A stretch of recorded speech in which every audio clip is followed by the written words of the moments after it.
شب برات کے خاص نفل کس طرح پڑھنے ہیں توجہ کے ساتھ سن لیں، اور ان نفلوں کو پڑھنے کے بعد آپ جو بھی دعا اللہ پاک کی بارگاہ میں کریں گے انشاءاللہ اللہ پاک کے فضل سے قبول ہوگی۔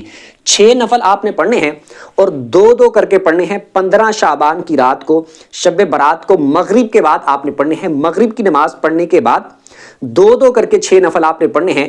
2 کی پہلے نیت کرنی ہے، 2 رکعت نفل اللہ کی رضا کے لیے۔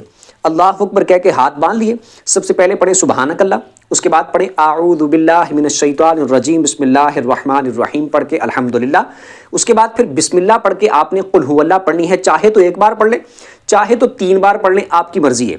اس کے بعد رکوع اور سجدے کر کے 1 رکعت، دوسری کے لیے آپ نے کھڑے ہونا ہے تو سٹارٹ کرنا ہے بسم اللہ سے، اس کے بعد الحمدللہ، پھر اس کے بعد بسم اللہ، اور اس کے بعد جتنی دفعہ آپ نے پہلی رکعت میں قل هو اللہ پڑھی تھی اتنی بار آپ نے دوسری رکعت میں قل هو اللہ پڑھ لینی ہے۔ پھر رکوع اور سجدے آپ نے اسی طرح کرنے ہیں۔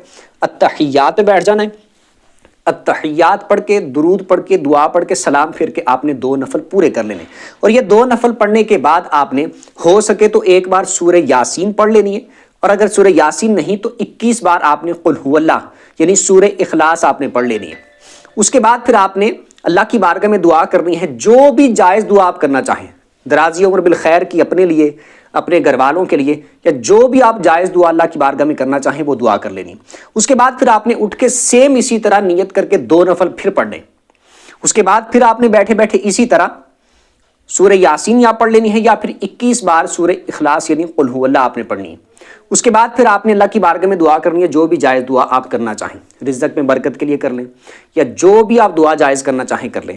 پھر آپ نے سیم اسی طرح اٹھ کے 2 نفل پھر پڑھنے، پورا وہی طریقہ سارا۔ پھر آپ نے بیٹھ کے 2 نفل پورے کرنے کے بعد آپ نے سورہ یاسین 1 بار پڑھنی ہے، یا پھر آپ سورہ اخلاص پڑھ لیں 21 بار۔ اس کے بعد پھر آپ نے اللہ کی بارگاہ میں دعا کرنی ہے، جو بھی جائز دعا آپ کرنا چاہیں اللہ کی بارگاہ میں کر لیں۔ ویڈیو اچھی لگی ہو تو ویڈیو کو لائک کر دیجیے گا اور اس اکاؤنٹ کو فالو کر لیجیے گا، تاکہ اسی طرح کی دینی مسائل پر ویڈیوز آپ کو ملتی رہیں، اور کمنٹ پہ اپنی رائے لازمی دے دیجیے گا، اور مجھے دعاؤں میں یاد رکھیے گا۔ اللہ پاک آپ کو سلامت رکھے۔